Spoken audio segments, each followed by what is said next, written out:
ওকে, so আজকে হচ্ছে আমরা এই যে হাইড্রার সিকিউ সলভ করব, ঠিক আছে।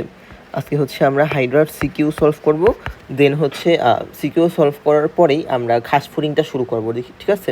সো আজকে হাইড্রার সিকিউটা সলভ করার পরে যতটুকু টাইম পাবো ততটুকু টাইমে হচ্ছে আমরা ঘাসফড়িং যে পার্টটা আছে সেই পার্টটা শুরু করব, ওকে। আচ্ছা, সো দেখো এখানে আমাদের বলছে যে উদ্দীপকের খ চিত্রের গঠন বর্ণনা করো, ঠিক আছে। তাহলে খ চিত্র অ্যাকচুয়ালি কোনটা? এটা হচ্ছে আমাদের খ চিত্র, তাই না? আচ্ছা, একটু দাঁড়াও। ওকে, সো এই যে আমাদের খ চিত্র, এই খ চিত্র হচ্ছে আমাদের কোন ধরনের কোষ বলো তো? এটা হচ্ছে আমাদের পেশি আবরণী কোষ, ঠিক আছে। এটা হচ্ছে পেশি আবরণী কোষ। হ্যাঁ, সো আমরা একটু বইয়ের মধ্যে পেশি আবরণী কোষটা দেখে আসছি, ঠিক আছে, যে পেশি আবরণী কোষের চিত্রটা কেমন ছিল। ওকে, সো এখান থেকে যদি তোমাদের দেখাই, দেখো এই যে গঠনগুলো আছে এখানে, এগুলো কিন্তু আমাদের প্রত্যেকটা এক একটা পেশি আবরণী কোষ ছিল, তাই না?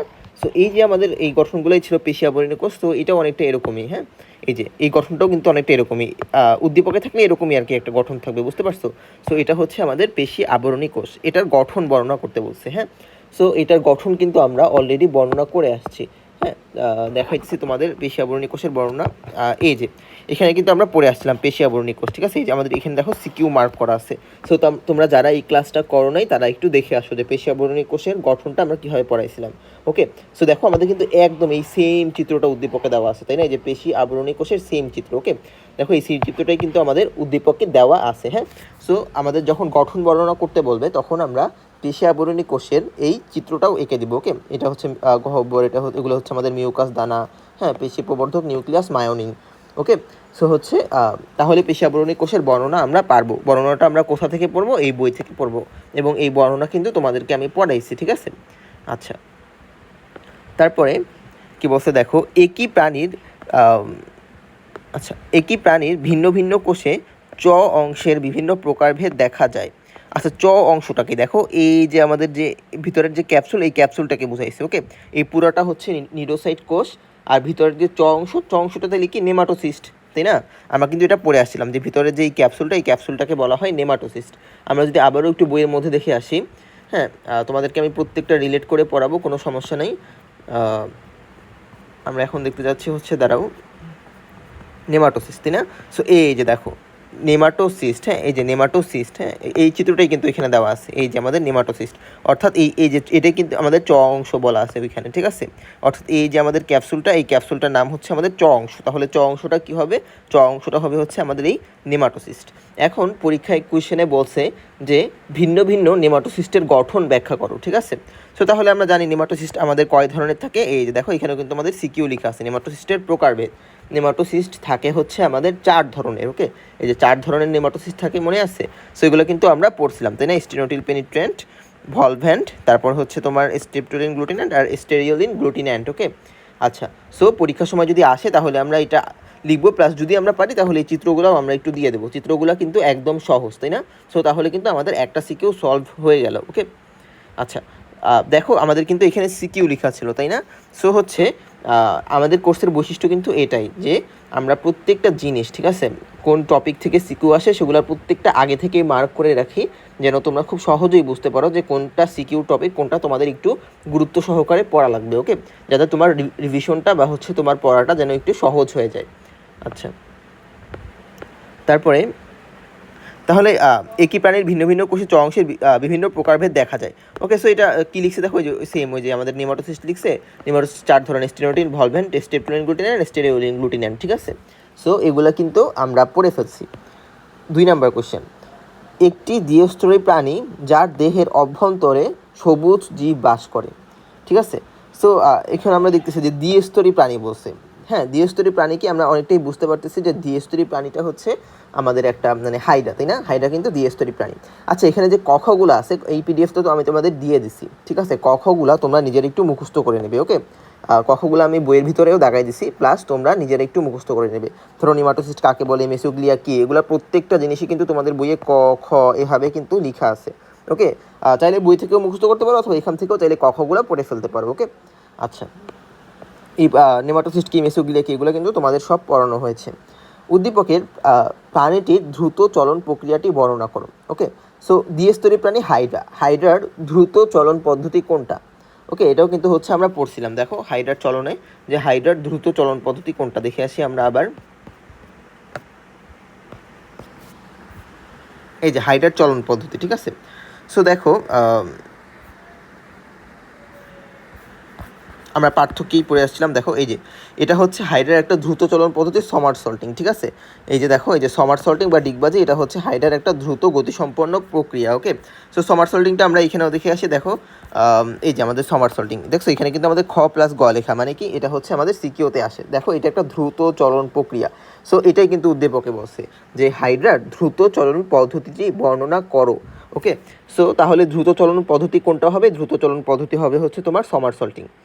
আচ্ছা, এই যে সমারসল্টিং আছে, এই প্রক্রিয়াটাও কিন্তু তোমাদেরকে আমি খুব সুন্দরভাবে পরীক্ষা যখন তোমাদের ক্লাস নিয়েছিলাম তখন তোমাদেরকে শিখাই দিয়েছিলাম, তাই না?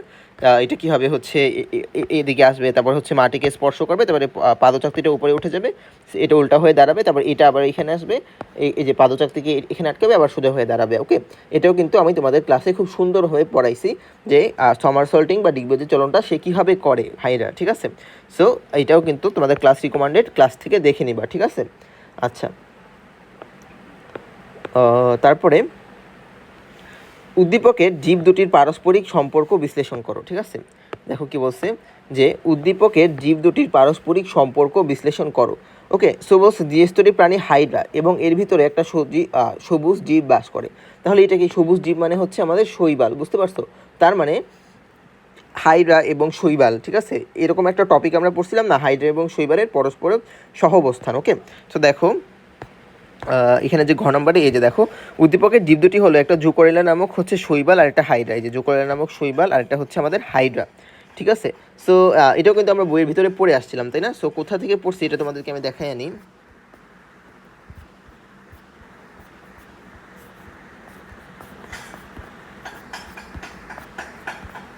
এই যে সো এখানে কিন্তু আমরা এটা পড়ছিলাম, তাই না, হাইড্রার মিথজীবিতাতে, ঠিক আছে। হাইড্রার মিথজীবিতা এখানে আমরা পড়ছিলাম যে দুটি প্রাণী একত্রে বসবাস করে, তাদেরকে বলা হয় হচ্ছে তোমার তাদেরকে কি বলা হয় বলো তো? তাদেরকে বলা হয় হচ্ছে তোমার মিথজীবিতা। হ্যাঁ, আচ্ছা, সো মিথজীবিতার মধ্যে কি ছিল? এই যে হাইড্রা ভিরিডিসিমা বা সবুজ হাইড্রা এবং হচ্ছে জুকোরেলা নামক শৈবাল, ঠিক আছে।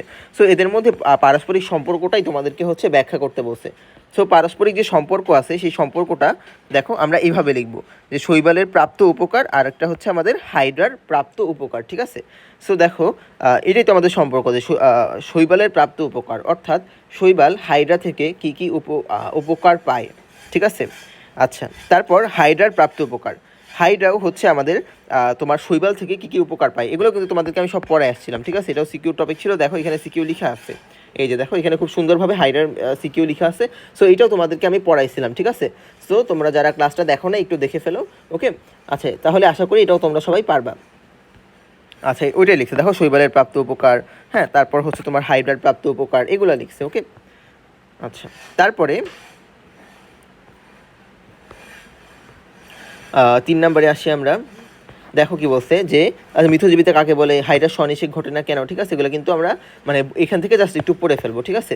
তারপর উদ্দীপকের উল্লেখিত বিশেষ ধরনের কোষটি সূত্রক নিক্ষেপণের অবস্থায় চিত্ররূপ দেখাও। অর্থাৎ বিশেষ ধরনের কোষ কোনটা আমরা একটু দেখি। হাইড্রার বহিঃত্বকে এক বিশেষ ধরনের কোষ আছে যা হাইড্রার শিকার ও আত্মরক্ষায় সহায়তা করে, ঠিক আছে। শিকার আর আত্মরক্ষায় সহায়তা করে কোনটা? শিকার আর আত্মরক্ষায় সহায়তা করবে হচ্ছে আমাদের নেমাটোসিস্ট সূত্র, তাই না, নেমাটোসিস্ট সূত্র। ওকে, সো এই সূত্রটাই আমাদের হচ্ছে নিক্ষেপণের কৌশল ব্যাখ্যা করতে বসছে। হ্যাঁ, সো মানে নিক্ষেপণ অবস্থায় এটা হচ্ছে চিত্ররূপটা দেখাইতে বসছে, চিত্ররূপ, ঠিক আছে। অর্থাৎ যখন এটা নিক্ষেপণ করা হবে তখন অ্যাকচুয়ালি আমাদের চিত্রটা কেমন হবে, ঠিক আছে। সো এটা কিন্তু আমরা বই থেকেই পড়ে আসছি, তাই না। সো বইয়ের কোথায় এটা ছিল দেখাই আনি তোমাদেরকে, যে সূত্রটা যখন নিক্ষেপণ করবে তখন আমাদের চিত্রটা অ্যাকচুয়ালি কেমন হবে।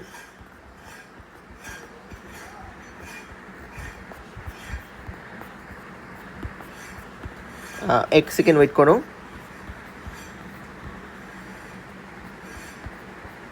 এই যে হ্যাঁ, সো এই চিত্রটা কিন্তু আমরা পড়ছিলাম, তাই না, যে হচ্ছে এখানে এখানে হচ্ছে আমাদের নেমাটোসিস্টের সূত্রটা ভিতরে আসছে আর এখানে হচ্ছে আমাদের বাইরে নিক্ষিপ্ত হয়েছে, ঠিক আছে। সো আমাদেরকে এই চিত্রটা আঁকতে বসছে। ওকে, এই চিত্রটা আঁকতে বসছে। দেখো এখানে কিন্তু সিকিউ লিখে আছে চিত্রের উপরে, দেখছো। তাহলে প্রত্যেকটা টপিক যেগুলো হচ্ছে সিকিউতে আসে সেগুলো কিন্তু আমরা খুব সুন্দরভাবে আলাদা করে মার্ক করে দিই। সো তোমার কিন্তু টেনশনের কোনো কারণ নেই। ওকে, আচ্ছা, সো তাহলে এটাও আমরা পারবো। তারপরে দেখো কি বলছে যে উদ্দীপকে দ্বিতীয় অংশ বর্ণিত কোষটির প্রাণীর বংশবৃদ্ধির সাথে জড়িত। ঠিক আছে, উদ্দীপকের দ্বিতীয় অংশে বর্ণিত কোষটি প্রাণীর বংশবৃদ্ধির সাথে জড়িত। সো দ্বিতীয় অংশে বর্ণিত প্রাণীর মানে বর্ণিত কোষটি, তাহলে দ্বিতীয় অংশে বর্ণিত কোন কোষটা আছে আমরা এটা একটু দেখি। ঠিক আছে, আবার বহিঃত্বক ও অন্তঃত্বকে অন্য এক ধরনের কোষ আছে যা পুনরুৎপত্তি ঘটাতে পারে। পুনরুৎপত্তি মানে কি? পুনরুৎপত্তি মানেই হচ্ছে আমাদের সেই ইন্টারস্টিশিয়াল কোষ, মনে আছে? পুনরুৎপত্তি কোষ মানে পুনরুৎপত্তি করার কার ক্ষমতা রয়েছে? আমাদের সেই ইন্টারস্টিশিয়াল কোষ। ঠিক আছে, সো দেখো এখানে ওই একই কথা বলবে যে এই যে ইন্টারস্টিশিয়াল কোষ। সো ইন্টারস্টিশিয়াল কোষ আমাদের কি করবে বলছে? বংশবৃদ্ধির জন্য সাহায্য করবে। সো আমরা জানি যে হাইডার বংশবৃদ্ধি কয় ধরনের আছে? হাইডার বংশবৃদ্ধি আছে মূলত দুই ধরনের, যৌন এবং অযৌন। হ্যাঁ, অযৌন বংশবৃদ্ধি আবার দুই ধরনের। ওকে, একটা হচ্ছে আমাদের মুকুলোদ্গম আর একটা হচ্ছে আমাদের দ্বিবিভাজন। ঠিক আছে, সো এই যে আমাদের মুকুলোদ্গম আর এই যে দ্বিবিভাজন প্রক্রিয়া, আর এটা হচ্ছে আমাদের যৌন জনন। সো এগুলো কিন্তু আমরা সব আগেই পড়ে আসছি। ওকে, সো তোমাদেরকে যদি আমি একটু বইয়ে দেখাই যেগুলো আমরা কোথা থেকে পড়ছিলাম, তাহলে একটু ওয়েট করো।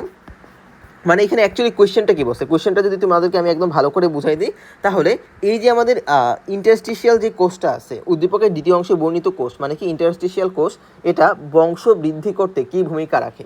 এখন আমরা তো জানি, তোমরা যারা পড়ে আসছো, যে ইন্টারস্টিশিয়াল কোষটা যে আছে, এই ইন্টারস্টিশিয়াল কোষটা হচ্ছে পুনরুৎপত্তির ক্ষমতা আছে। ঠিক আছে, এটা হচ্ছে বড় হইতে পারে। ঠিক আছে, এটা বংশবৃদ্ধি করতে পারে ইন্টারস্টিশিয়াল কোষ। তারপর হাইডার কোথাও কেটে গেলে সেখানে আবার কোনো একটা অঙ্গের পুনরুত্থাপন করে ইন্টারস্টিশিয়াল কোষ। ঠিক আছে, এবং এটা মুকুলোদ্গম, তারপর হচ্ছে আমাদের দ্বিবিভাজন এবং অযৌন জনন প্রত্যেকটাতেই ভূমিকা রাখে। ওকে, সো এটা আমরা পড়ছিলাম কোথা থেকে, এটা দেখাই এনে তোমাদেরকে। আমরা যদি একটু বইয়ের সাথে রিলেট করে পড়ি তাহলে আমাদের বিষয়টা একদম সহজ লাগবে। ঠিক আছে, মনে হবে যেগুলো আমরা আগে থেকেই সব পড়ে আসছি। ওকে, আচ্ছা, সো দেখো এই যে এখানে আমরা পড়ছিলাম। ঠিক আছে, এই যে আমাদের মুকুলোদ্গম। হ্যাঁ, এই যে মুকুলোদ্গম, এটা কি হাইডার জনন পদ্ধতি। ওকে, এই যে হাইডার জনন, এগুলো কিন্তু আমরা পড়ছিলাম। এই যে মুকুলোদ্গমে কী হয়? এই যে ইন্টারস্টিশিয়াল কোষটা দ্রুত বিভাজিত হয়। তাহলে কি মুকুলোদ্গমে অবশ্যই আমাদের ইন্টারস্টিশিয়াল কোষের ভূমিকা রয়েছে, তাই না? আচ্ছা, তারপর তারপর হচ্ছে আমাদের বিভাজন। ঠিক আছে, এই বিভাজনের ক্ষেত্রেও দেখো আমাদের পূর্ণোৎপত্তি ক্ষমতা রয়েছে। এই বিভাজনেও আমাদের কোন কোষ ভূমিকা রাখবে? এই বিভাজনেও হচ্ছে আমাদের ইন্টারস্টিশিয়াল কোষটাই ভূমিকা রাখবে। বুঝতে পারছো? এই বিভাজনেও হচ্ছে আমাদের ইন্টারস্টিশিয়াল কোষই ভূমিকা রাখবে। ওকে, আচ্ছা, তারপরে দেখো এই যেখানে বলা আছে ইন্টারস্টিশিয়াল কোষ। ঠিক আছে, এই যে ইন্টারস্টিশিয়াল কোষ দ্রুত বিভাজিত হয়। ঠিক আছে, সো এই যে আমাদের বিভাজন, এই বিভাজন বা দ্বিবিভাজন, এই বিভাজনে হচ্ছে আমাদের ইন্টারস্টিশিয়াল কোষটাই গুরুত্বপূর্ণ ভূমিকা পালন করবে। ওকে, আচ্ছা, তারপর যৌনজনন। যৌনজননের ক্ষেত্রে অ্যাকচুয়ালি হচ্ছে আমাদের ইন্টারস্টিশিয়াল কোষটাই বড় হয়, শুক্রাণু এবং ডিম্বাণু গঠন করবে। বুঝতে পারছো? তাহলে প্রত্যেকটাতেই কিন্তু আমাদের ইন্টারস্টিশিয়াল কোষের ভূমিকা রয়েছে।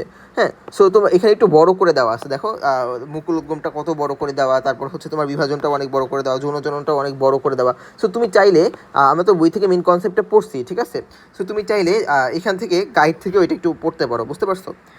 তোমার যে সিকিউর যে পিডিএফটা দিয়েছি, তুমি চাইলে ওই পিডিএফ থেকে একটু পড়তে পারো। ওকে, দেখো ইন্টারস্টিশিয়াল কোষ, এই যে মুকুলোদ্গম। হ্যাঁ, এখানে একটু ছোটো করে দেওয়া আছে। মুকুলোদ্গমে কী হয়? ইন্টারস্টিশিয়াল কোষটা বিভাজিত হয়। ওকে, যৌনজনেও কী হয়? যে ইন্টারস্টিশিয়াল কোষ বিভাজিত হয়। ঠিক আছে, তারপর হচ্ছে পুনরুৎপত্তি বা দ্বিবিভাজন, এখানেও কী হয়? ইন্টারস্টিশিয়াল কোষটা দ্রুত বিভাজিত হয়। সো এখানে বাকিগুলো তুমি জাস্ট একবার রিডিং পড়ে নিও। বুঝতে পারছো যে মুকুলোদ্গমে কী হয়? ইন্টারস্টিশিয়াল কোষ বিভাজনের মাধ্যমে আমাদের কী হবে? মুকুলোদ্গম মানে কি? মুকুলোদ্গম মানে হচ্ছে, এটা কিন্তু তোমাদেরকে আমি পড়ায় আসছি যে হাইডার কোনো ছোট একটা জায়গা থেকে নতুন করে একটা টিস্যু তৈরি হবে, ওই টিস্যু থেকেই নতুন একটা হাইডা জন্ম নেবে। ঠিক আছে, দেখো বিভাজনের মাধ্যমে মুকুলোদ্গমের সূচনা ঘটবে। মুকুলের সৃষ্টি হলে পরিপক্ক মুকুলের গোড়ায় খাঁজের সৃষ্টি হয় এবং তা মাতৃদেহ থেকে বেরিয়ে যায়। ইন্টারস্টিশিয়াল কোষের কার্যকারিতাতেই মাতৃহাইডার বিচ্ছিন্ন হওয়ার ক্ষতস্থানটি পুনরায় গঠিত হয়। ওকে, সো এগুলো তুমি একবার রিডিং পড়লেই বুঝবা। যৌনজনন হচ্ছে ইন্টারস্টিশিয়াল কোষের ভূমিকা রয়েছে।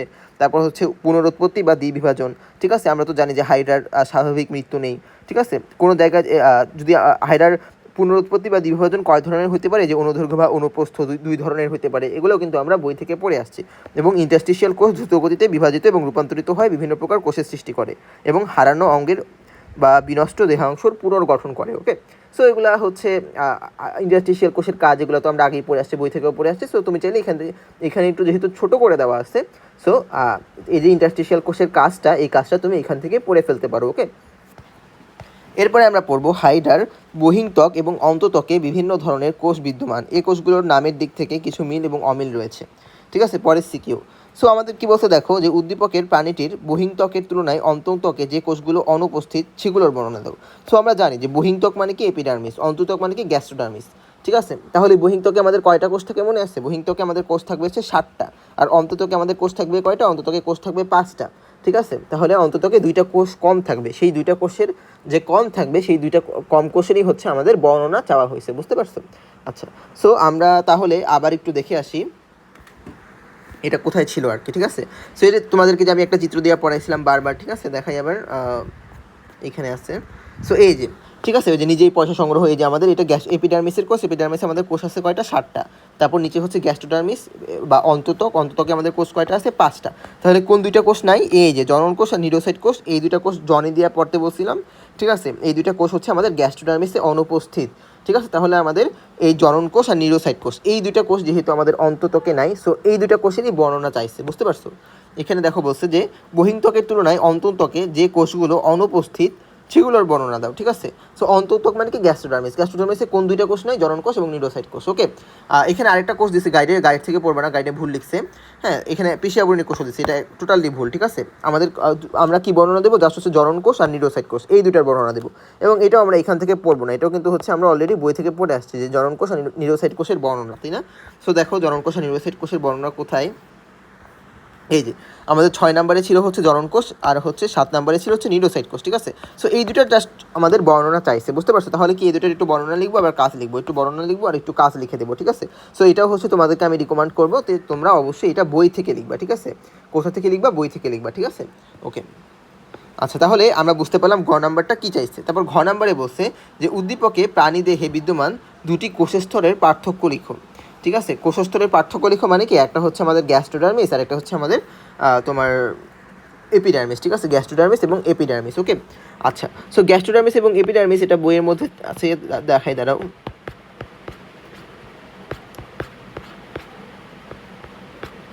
এই যে দেখো এখানে কিন্তু আমি খুব সুন্দরভাবে তোমাদেরকে দেখছো উপরে স্পষ্টভাবে লেখা আছে যে CQ, এবং এই টেবিলটা কিন্তু তোমাদেরকে আমি খুব সুন্দরভাবে ক্লাসের মধ্যেই পড়িয়ে দিয়েছি, ঠিক আছে। অর্থাৎ আমাদের ক্লাস যারা করেছো তাদের কিন্তু হচ্ছে এই টেবিলটা তারা খুব সুন্দরভাবে পারো, ওকে। সো এটা নিয়ে আমি আর পড়াচ্ছি না, এটাও তোমাদের আমি রিকমেন্ড করবো, যেহেতু আমি ক্লাসে এটা পড়াইছি, যে তোমরা বইয়ের পেজ দেখে এখান থেকে তোমরা অবশ্যই এপিডার্মিস এবং গ্যাস্ট্রোডার্মিসের মধ্যে যে পার্থক্যটা আছে সেই পার্থক্যটা এখান থেকে শিখে নেবে, ওকে, বই থেকে। হ্যাঁ, এই যে দেখো উপরে কিন্তু CQ আমাদের লেখা আছে, হ্যাঁ। আচ্ছা, শেষ, তাহলে এই সিকিউরটাও আমাদের শেষ হয়ে গেল। তারপর আমরা দেখি কি বলছে, যে পুনরুৎপত্তি এবং প্রযোজনে, দেখো পুনরুৎপত্তি এবং প্রযোজনে উদ্দীপকের বিশেষ কোষ কীভাবে সাহায্য করে। সো বিশেষ কোষ পুনরুৎপত্তি এবং প্রযোজন মানে কি, পুনরুৎপত্তি এবং প্রযোজনে কিন্তু আমাদের সাহায্য করে কোনটা বলো তো, পুনরুৎপত্তি এবং প্রযোজনে সাহায্য করে কিন্তু আমাদের ইন্টারস্টিশিয়াল কোষ, তাই না। সো এখানে একই কথা বলবে যে দেখো দ্বিস্তরী নিডারিয়ান প্রাণীদেহে বিভিন্ন ধরনের কোষ বিদ্যমান, তবে কোষগুলো কোনো টিস্যু এসব এপিডার্মিস গ্যাস্ট্রোডার্মিস এর যে প্রযোজন এবং পুনরুৎপত্তিতে সাহায্য করে বিশেষ ধরনের কোষ, ঠিক আছে। সো আমরা জানি যে আমাদের হাইডার একটাই কোষ আছে যেটা হচ্ছে পুনরুৎপত্তি এবং হচ্ছে আমাদের প্রযোজনে বিশেষ ভূমিকা পালন করে, সেটা হচ্ছে ইন্টারস্টিশিয়াল কোষ। সো ইন্টারস্টিশিয়াল কোষটা কীভাবে সাহায্য করে এটা চাইছে, সেম আগেরটার মতো, দেখো এই যে মুকুলোদ্গম, যৌনজনন, পুনরুৎপত্তি বা দ্বিবিভাজন, আগেও আমরা এটা পড়ে আসছি যে ইন্টারস্টিশিয়াল কোষ কীভাবে হচ্ছে আমাদের এই তিনটাতে সাহায্য করবে, ওকে।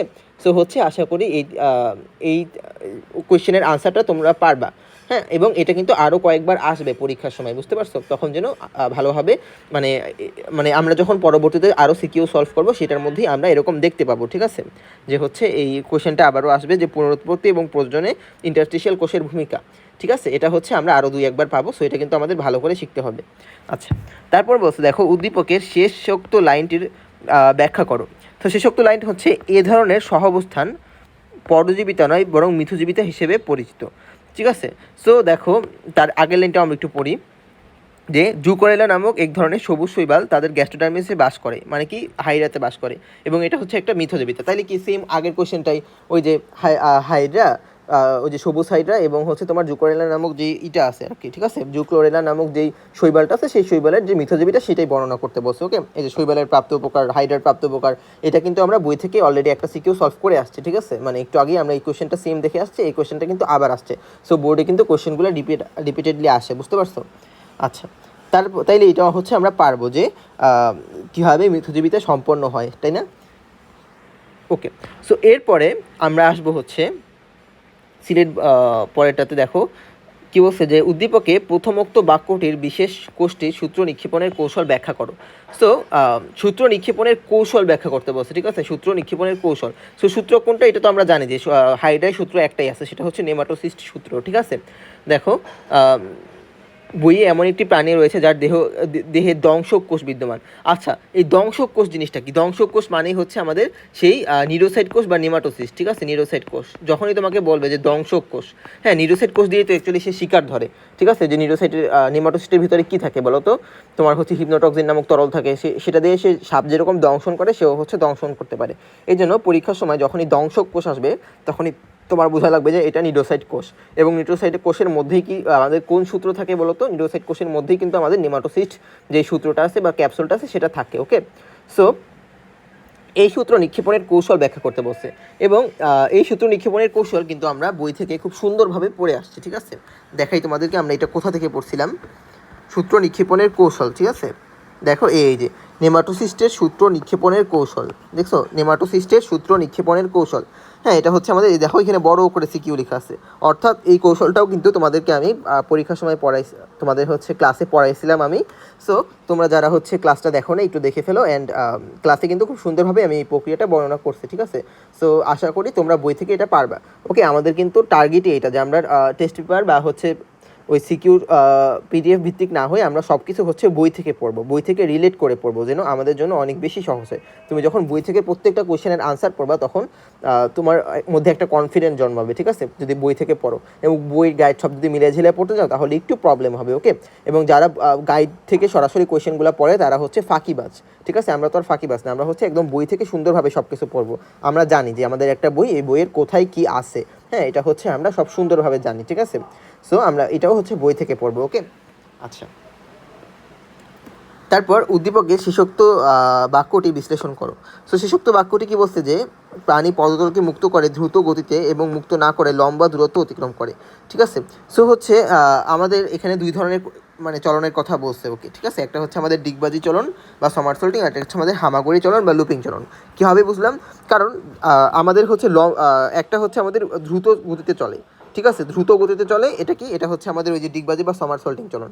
আর লম্বা দূরত্ব অতিক্রম করে, এটা আমাদের কোন চলন? এটা হচ্ছে আমাদের তোমার এই যে হামাগুড়ি বা লুপিং চলন। ওকে, এটাও যদি তোমাদেরকে আমি বই থেকে দেখাই আনি, এটাও কিন্তু তোমাদেরকে আমি পড়াইছিলাম, ঠিক আছে?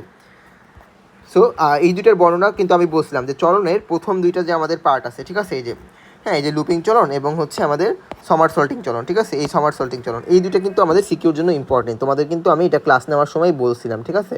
যে হাইড্রার যে চলন আছে এই চলনের মধ্যে জাস্ট প্রথম দুইটা, এই যে লুপিং বা হামাগুড়ি চলন আর হচ্ছে আমাদের সমারসল্টিং বা ডিগবাজি চলন, এই দুটো হচ্ছে বেশি ইম্পর্টেন্ট। ওকে, আচ্ছা, সো আমরা তাহলে একটু দেখি যে এই যে আমাদের লুপিং বা হামাগুড়ি চলন আছে, এই লুপিং বা হামাগুড়ি চলনে আমাদের অ্যাকচুয়ালি কী কী হয়, ঠিক আছে? সো এটা তো আমরা জানি যে লম্বা দূরত্ব অতিক্রম করছে, লম্বা দূরত্ব অতিক্রম করাই মানে হচ্ছে আমাদের লুপিং বা হামাগুড়ি চলন, ঠিক আছে? আর দ্রুত চলন পদ্ধতি, যে দ্রুত, আবার সে একই কথা বলছে দ্রুত চলন পদ্ধতি, তার মানে সেটা হচ্ছে সমারসল্টিং বা ডিগবাজি চলন। সো এটা কিন্তু আমরা খুব সুন্দরভাবে পরীক্ষার সময় আসলে আনসার করতে পারবো, কোনো সমস্যা নেই, ঠিক আছে? এই দুটা পদ্ধতি কিন্তু আমি তোমাদেরকে খুব সুন্দরভাবে শিখাইছি। আচ্ছা, তারপর দেখো, আচ্ছা, দিনাজপুর বোর্ড 2022। সো এখানে কি বলছে? শিক্ষক ক্লাসে দ্বিস্তরী একটি প্রাণী সম্পর্কে আলোচনা করতে গিয়ে বললেন প্রাণীটি চলনে ভিন্ন প্রকৃতির রয়েছে।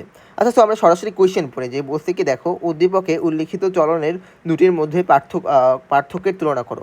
স্যার দুইটা চলনের মধ্যে আমাদের পার্থক্য তুলনা করতে বলছে। সো চলন দুইটা অ্যাকচুয়ালি কী কী, ঠিক আছে? এটা আমরা একটু দেখি যে চলন দুইটা অ্যাকচুয়ালি কী কী। হ্যাঁ, সো এদের মধ্যে একটি লুপ এবং দুটি লুপ গঠনের মাধ্যমে চলন উল্লেখযোগ্য, ঠিক আছে? সো একটা লুপ, এটাও কিন্তু একটু বোঝার ব্যাপার আছে, ঠিক আছে? যখন তোমাকে বলবে একটা লুপ মানেই হচ্ছে আমাদের সেই তোমার হচ্ছে প্রথম যে চলনটা ছিল, ঠিক আছে? যেটা হচ্ছে লুপিং চলন, ঠিক আছে? লুপিং চলনে কিন্তু আমাদের একটা লুপ সৃষ্টি হয়, মনে রাখবা। আর দুইটা লুপ যখন বলবে দুইটা লুপ, তখন দুইটা লুপ মানেই হচ্ছে আমাদের তোমার সেই সমারসল্টিং চলন, ঠিক আছে? দুইটা লুপ হচ্ছে আমাদের সমারসল্টিং চলন। সো এখানে বলছে হচ্ছে আমাদের লুপিং চলন এবং সরি লুপিং চলন এবং সমারসল্টিং চলন এই দুটার মধ্যে পার্থক্য বিশ্লেষণ করতে বলছে, ঠিক আছে? লুপিং চলন এবং সমারসল্টিং চলন। দেখো এই যে আমাদের লুপিং চলন মানেই হচ্ছে আমাদের হামাগুড়ি চলন আর সমারসল্টিং মানেই হচ্ছে ডিগবাজি চলন, ঠিক আছে? এই যে আমাদের সমারসল্টিং চলন আর হচ্ছে আমাদের এই যে দেখো লুপিং চলন, এই দুটার মধ্যে পার্থক্য। সো এই দুটার মধ্যে পার্থক্য কিন্তু আমরা খুব সুন্দরভাবে বই থেকে পড়ে আসছি। হ্যাঁ, এই জন্যই বারবার বলে যে বই সুন্দরভাবে পড়বা।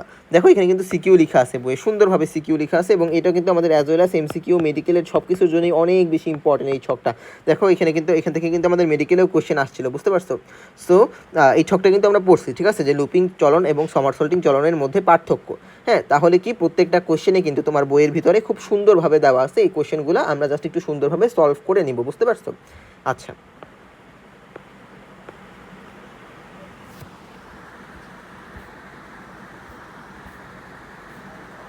সো তাহলে আমাদের কিন্তু এই কোশ্চেনটা আমরা পড়ে ফেললাম যে লুপিং চলন এবং সমারসল্টিং চলনের মধ্যে পার্থক্য আমরা কিভাবে লিখব।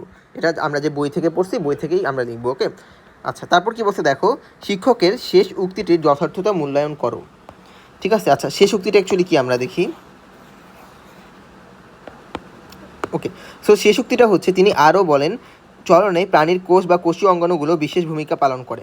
ঠিক আছে, সো চলনে প্রাণীটির কোষ বা কোষীয় অঙ্গাণুগুলো বিশেষ ভূমিকা পালন করে। ওকে, সো হচ্ছে প্রাণীর যে কোষ বা কোষীয় অঙ্গাণুগুলো আছে, হ্যাঁ, যে হচ্ছে অ্যাকচুয়ালি কোষ বা কোষীয় অঙ্গাণু বলতে কী বোঝানো হচ্ছে দেখো তো, আমাদের যে দেখো কি বলছে যে চলনে প্রাণীটির কোষ বা কোষীয় অঙ্গাণুগুলো বিশেষ ভূমিকা পালন করে। সো আমরা জানি দেখো যে খাদ্য গ্রহণ, আত্মরক্ষা, প্রয়োজন ইত্যাদি প্রয়োজনে হাইডার এক স্থান থেকে অন্য স্থানে স্থানান্তরিত হওয়া লাগে, এটাকেই বলা হয় হচ্ছে চলন। ঠিক আছে, সো এই জিনিসটা তোমাদেরকে একটু এই গাইড থেকেই পড়া লাগবে অ্যাকচুয়ালি। ঠিক আছে, আচ্ছা, দেখো যে হাইড্রা অধিকাংশ সময় পানিতে নিমজ্জিত বস্তুর সাথে পাদচাকতি দিয়ে লেগে থাকলেও খাদ্য সংগ্রহ, আত্মরক্ষা, জনন, স্পর্শ ইত্যাদি উদ্দীপনার কারণে স্থানান্তরিত হয় মানে কি এক জায়গা থেকে আরেক জায়গায় চলাচল করে। ঠিক আছে, আচ্ছা, সো দেখো চলন চলন মূলত এপিডার্মিসের পেশি আবরণী কোষ এবং গ্যাস্ট্রোডার্মিসের পুষ্টি কোষের লেজের বা পেশি প্রবর্ধকের মায়োনিম সংকোচন প্রসারণের মাধ্যমে ঘটে থাকে। সো এটা কিন্তু আমরা পরীক্ষার সময় পড়ে আসছিলাম, আমরা কিন্তু বই থেকে এটা পড়ে আসছিলাম যে আমাদের দেখো যে এপিডার্মিস এবং গ্যাস্ট্রোডার্মিস দুইটাতেই কিন্তু আমাদের পেশি আবরণী কোষটা থাকে। ঠিক আছে, পেশি আবরণী কোষ, এই পেশি আবরণী কোষে কী থাকে, মায়োনিম নামক একটা পদার্থ থাকে সুতার মতো। ঠিক আছে, মায়োনিম নামক সুতার মতো একটা প্রবর্ধক থাকে, পেশি প্রবর্ধক থাকে আর কি। ঠিক আছে, লেজে। সো এই পেশি প্রবর্ধকটা কী করে, আমাদের সংকোচন প্রসারণের মাধ্যমে হাইডার চলাচলে সাহায্য করে, বুঝতে পারছো? ওকে, সো অ্যাকচুয়ালি এখানে কী হয় দেখো, আমি যদি আবার এখান থেকে দেখাই, স্নায়ু কোষের আচ্ছা, এখান থেকে আবার পড়ি। ঠিক আছে, তবে কোর্সিকা, নেমাটোসিস্ট গ্রন্থি কোষ পাদচাকতি চলতে উল্লেখযোগ্য ভূমিকা পালন করে। কোনো কারণে হাইড্রা উদ্দীপিত হলে সেই উত্তেজনা সংবেদী কোষ দ্বারা গৃহীত হয়। ঠিক আছে, হাইড্রা যদি আমাদের উদ্দীপিত হয় তাহলে এই যে সংবেদিতে আছে সেটা মানে হাইড্রা উদ্দীপিত হলে বা উত্তেজনা কী গ্রহণ করবে, অবশ্যই সংবেদী কোষ গ্রহণ করবে, গৃহীত হয় এবং স্নায়ু কোষে পৌঁছে যায়। স্নায়ু কোষের স্নায়ু সূত্র পথে এই উদ্দীপনা পেশি আবরণী কোষে পৌঁছে। ঠিক আছে, আচ্ছা, আমাদের কোথায় যাবে, সংবেদী কোষ থেকে হচ্ছে স্নায়ু কোষে যাবে, স্নায়ু কোষ থেকে হচ্ছে আমাদের পেশি আবরণী কোষে যাবে। ঠিক আছে, পেশি আবরণী কোষের কোথায় যাবে, লেজের যে আমাদের মায়োনিম জায়গাটা আছে সেই লেজের মায়োনিম জায়গাটায় যাবে। ঠিক আছে, এটি সংকুচিত হলে হাইড্রার দেহ খাটো এবং মোটা হয়।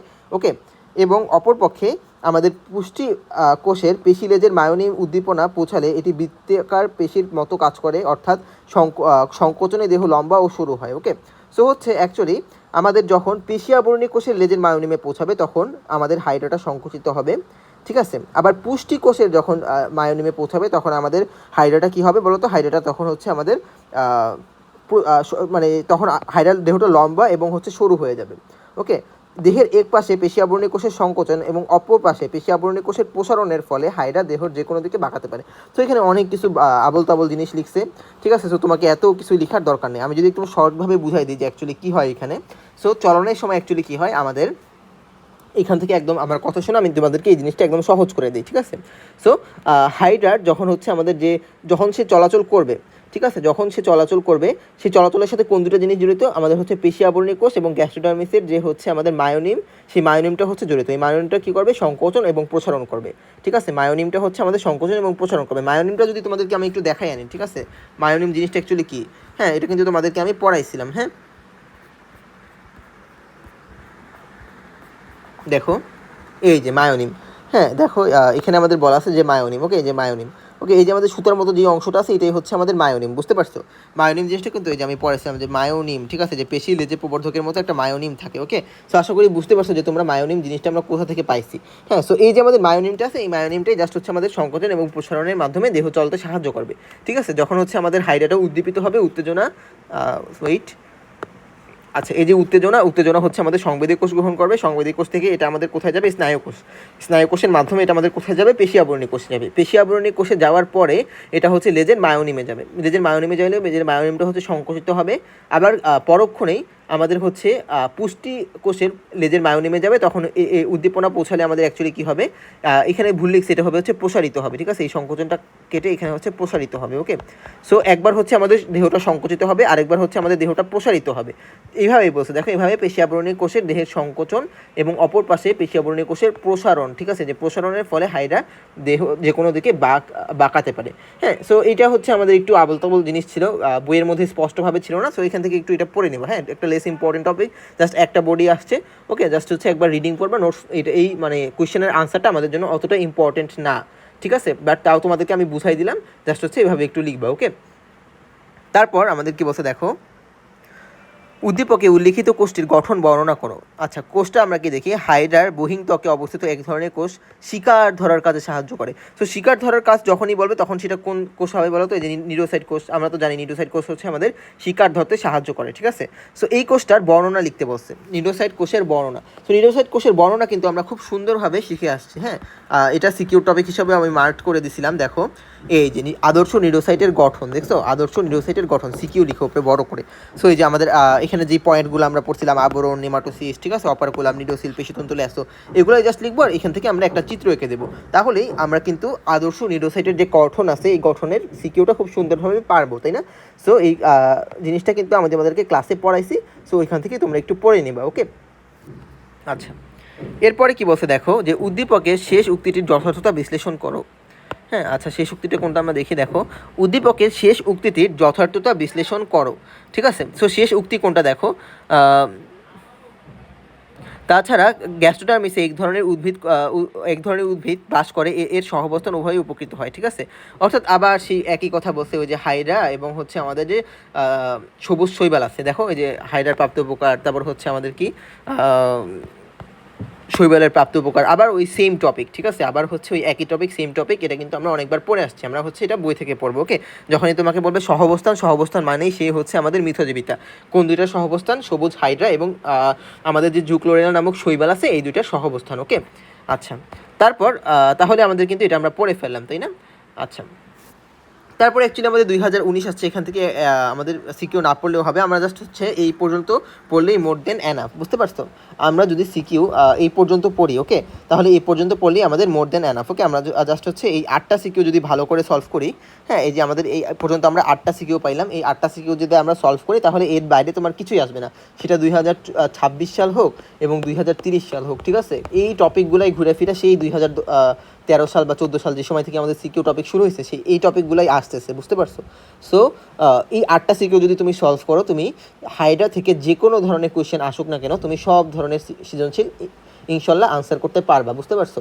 সো আমরা এই 8টা সিকিউই ভালো করে পড়বো 2022 পর্যন্ত, আর আমাদের পড়ার কোনো দরকার নেই। ওকে, সো এই 8টা সিকিউ আশা করি তোমরা ভালো করে পড়বা, এবং তোমাদের যদি কোনো ধরনের প্রবলেম থাকে তাহলে অবশ্যই আমাদেরকে ইনবক্সে আস্ক করবা বা মেসেজ দিবা যে কোন জিনিসটা তোমরা বোঝো নাই বা কোন জায়গাটাতে তোমাদের একটু কনফিউশন আছে। ওকে, সো আমি ক্লাসটা এইখানে শেষ করতেছি, ঠিক আছে। আমি এই ক্লাসেরই আরেকটা পার্ট ঘাসফড়িংটা আমি আলাদা পার্টে দিব, ঠিক আছে। মানে হচ্ছে আমাদের এই পার্টে শুধু তোমার হচ্ছে মানে হাইডার যে সিকিউ আছে সেই হাইডার সিকিউ আমি সলভ করে দিলাম, ঠিক আছে। এর পরের পার্টে হচ্ছে আমরা ঘাসফড়িংটা শুরু করবো, বুঝতে পারছো। সো আল্লাহ হাফেজ।